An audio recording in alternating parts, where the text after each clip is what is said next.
Ce vendredi 26 janvier, le domicile parisien de Jean-François Piège a été cambriolé. Les trois malfaiteurs, qui ont ligoté la nounou présente sur place, ont pris la fuite, selon les informations d'Actu 17. Si est un nouveau cas de homejackins glaçant qui vient d'être révélé par Actu 17. Ce vendredi 26 janvier, 3 individus se sont introduits au domicile parisien de Jean-François Piège, dans le 1er arrondissement.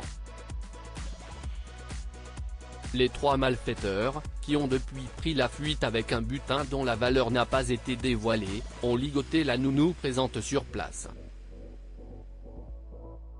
Une expérience particulièrement traumatisante pour cet employé du célèbre chef cuisinier, qui s'occupe de ses deux enfants en bas âge. Pour l'heure, les premiers éléments dévoilés par Actu 17 ne permettent pas de savoir si les deux enfants de Jean-François Piège étaient présents au domicile lors de l'intrusion des malfaiteurs. Ceux-ci ont quitté les lieux, après avoir entièrement fouillé le domicile, avec des bijoux et des montres de luxe. Si est la nounou de Jean-François Piège qui a averti les autorités, après avoir réussi à se détacher suite au départ des trois cambrioleurs.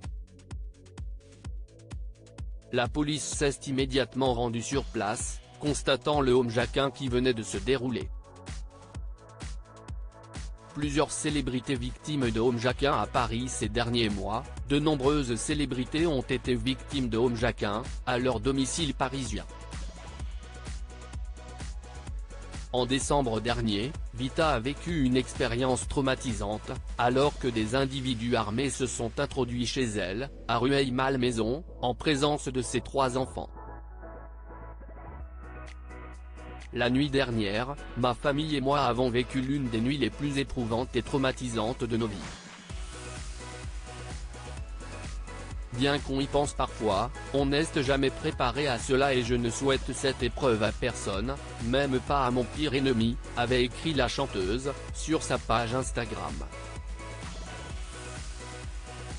Quelques mois plus tôt, Bruno Guillon avait été séquestré chez lui avec son épouse, lui qui n'avait pas pu retenir ses larmes sur RTL en racontant son homejackins terrifiant.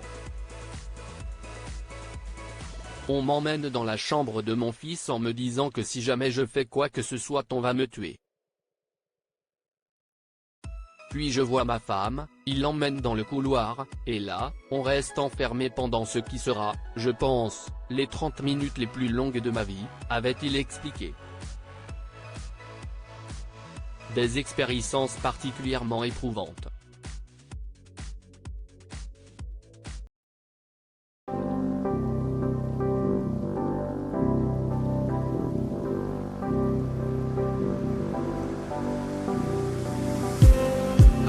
Just need